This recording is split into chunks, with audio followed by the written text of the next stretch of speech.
सबसे पहले आप लोगों को अंतर्राष्ट्रीय महिला दिवस की बहुत बहुत शुभकामनाएं, बहुत बहुत बधाई। वैसे तो 365 दिन ही महिलाओं के होते हैं। आप किसी भी शादीशुदा पुरुष से पूछ लीजिए।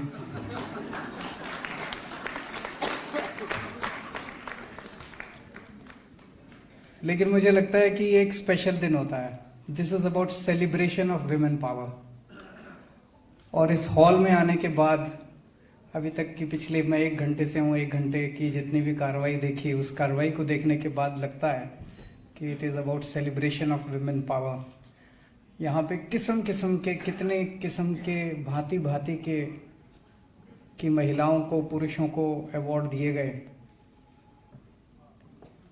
और 3 इतनी बुजुर्ग महिलाएं थी। एक कहावत है, age is merely a number. वो कहावत कितनी सही है। एक 104 वर्ष की महिला है, 106 वर्ष की महिला है और 21 अवार्ड लेके आई हुई हैं। तो हमें लगता है हमने तो जिंदगी में कुछ भी नहीं किया। उन सबको मैं सलाम करता हूँ, उनके जज्बे को सलाम करता हूँ, उनके हौसले को सलाम करता हूँ। और उन सब से प्रेरणा लेनी है और सीखना है उन सब लोगों से। मैं DCW को बहुत बहुत बधाई देना चाहता हूँ। पिछले कुछ वर्षों से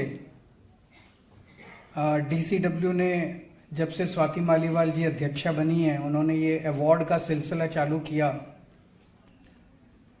पहले एक छोटी शुरुआत थी, अब धीरे धीरे बनते बनते ये एक देश में एक बड़ा प्रेस्टिजियस अवार्ड बन गया है कि लोग को चाहत होती है कि हमें भी ये अवार्ड मिले। और जिस तरह से चुन चुन के लोगों को लाया गया यहाँ पे अवार्ड देने के लिए, वो भी बहुत काबिले तारीफ है। पूरे देश से लोगों को चुन चुन के, खासकर महिलाओं को चुन चुन के लाया गया। जिन भी लोगों को आज अवार्ड मिले हैं, उन सब लोगों को मैं तहे दिल से बहुत बहुत बधाई देता हूँ। भगवान से प्रार्थना करता हूँ आप खूब फले फूलें, आगे बढ़ें, खूब तरक्की करें जिंदगी में। इस साल एक दृश्य था जो विमेन पावर को लेके बड़ा मोटिवेटिंग था, और वो था जब हमने दिल्ली की DTC की बसों को महिलाओं को चलाते हुए देखा। वो एक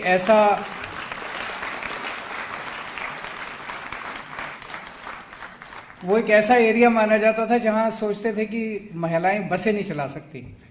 लेकिन ना, महिलाओं बसें क्या, महिलाएं तो आजकल जहाज चला रही हैं। आज कई लोगों को हमने अवार्ड दिया। तो DTC के अंदर अब आज हमने, जब मैं आया मुझे नहीं पता था कि आज DTC की हमारी जो महिला ड्राइवर्स हैं उनको भी अवार्ड मिलने वाला है। तो 34 महिलाएं टोटल हैं हमारे अभी बस ड्राइवर्स। इस साल से ये प्रोग्राम शुरू किया हम लोगों ने। हम लोग महिलाओं को बसें, हैवी व्हीकल चलाने के लिए फ्री में ट्रेनिंग देते हैं। और उनका हैवी व्हीकल का लाइसेंस जो है वो बड़ा महंगा होता है, 12,000 15,000 रुपए लगते हैं। वो भी महिलाओं के लिए हम स्पेशली, सरकार फ्री में उनको लाइसेंस बना के देती है।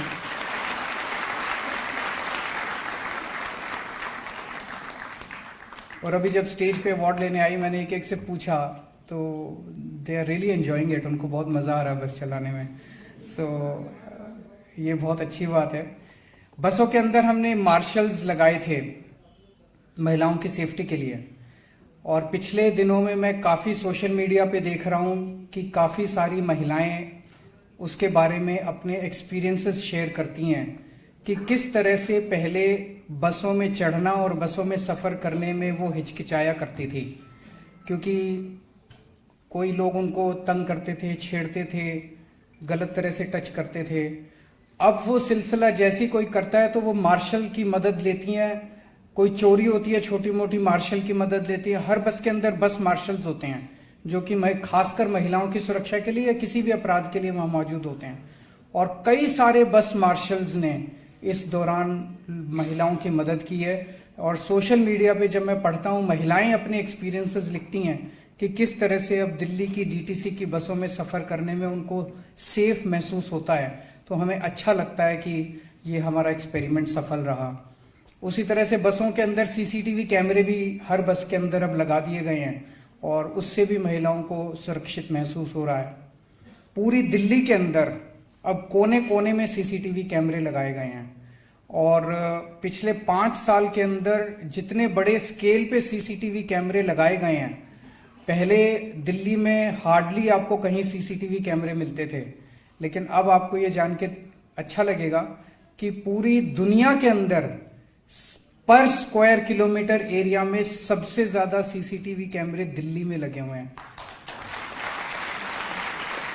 न्यूयॉर्क से भी ज्यादा, टोक्यो से भी ज्यादा, पेरिस से भी ज्यादा, लंदन से भी ज्यादा, पूरी दुनिया में कोई शहर उठा लो, सबसे ज्यादा सीसीटीवी कैमरों की नेटवर्क पूरी दुनिया में सबसे ज्यादा नेटवर्क दिल्ली के अंदर है। और इससे भी थोड़ा सा मैं समझता हूं कि महिलाएं सुरक्षित महसूस करेंगी, लेकिन इस सब के बावजूद अभी भी महिलाएं असुरक्षित हैं।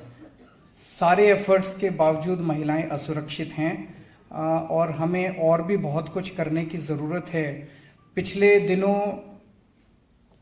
2 दिन के अंदर खासतौर मैं देख रहा हूं कि सोशल मीडिया पे कई वीडियोस चल रहे हैं जहां होली के दौरान किस तरह से कुछ लोगों ने महिलाओं के साथ बदतमीजी की, होली का बहाना बना के।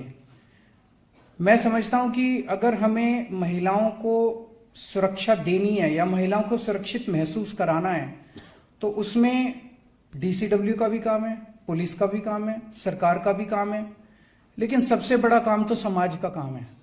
जब तक समाज साथ नहीं जुड़ेगा, जब तक एक एक आदमी इसको अपनी जिम्मेदारी नहीं समझेगा कि जो भी सड़क पे महिला चल रही हैं, जो भी समाज के अंदर महिला हैं, उनकी सुरक्षा की मेरी जिम्मेदारी है, तब तक महिलाएं सुरक्षित नहीं हो सकती।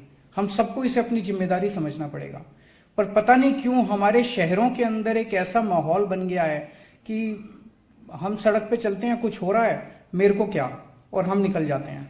और सबसे बड़ा केस हुआ था निर्भया का, जब उसको बस से नीचे फेंका गया और वो काफी देर तक वहां पे नग्न अवस्था में पड़ी रही और लोग अपना वहां पे जाते रहे और किसी को कोई परवाही नहीं है। तो अगर कुछ हो रहा है, ये वीडियोस भी मैं देख रहा था जब पिछले 2-3 दिन में वीडियोस आए हैं होली के अवसर पे, जब लड़कियों के साथ बदतमीजी की जा रही है, मैं देख रहा था कि आसपास लोग खड़े हैं और लोग हंस रहे हैं। ये क्या है? ऐसे तो नहीं हो सकता। तो जब तक हम हर व्यक्ति, शहर में रहने वाला हर व्यक्ति जब तक इसमें आगे बढ़ के हिस्सा नहीं लेगा, जब तक हम इसको जन आंदोलन नहीं बनाएंगे महिलाओं की सुरक्षा को लेके, तब तक जितनी मर्जी पुलिस लगा लो, जितने मर्जी कैमरे लगा लो, जितने मर्जी जो मर्जी व्यवस्था कर लो, महिलाएं सुरक्षित महसूस नहीं कर पाएंगी। महिलाओं को सुरक्षा देनी नहीं है, महिलाओं को सुरक्षा महसूस करानी है। जब तक महिला सड़क पे खुलेआम जब घूम रही है और वो सुरक्षित महसूस नहीं होगी, तब तक सारे तामझाम का और सारे इसका कोई फायदा नहीं है। तो इसे हमें जन आंदोलन बनाना पड़ेगा, समाज की सोच बदलनी पड़ेगी। उसके लिए हमें क्या करना है, इसके बारे में हम सब लोगों को मिलकर सोचना पड़ेगा। पिछले दिनों एक अच्छी चीज हुई है। पहले गरीब आदमी जो होता था, हमारे समाज की व्यवस्था कुछ ऐसी है, अभी भी घर परिवार में लड़कियों को लड़कों से कम तवज्जो मिलती है।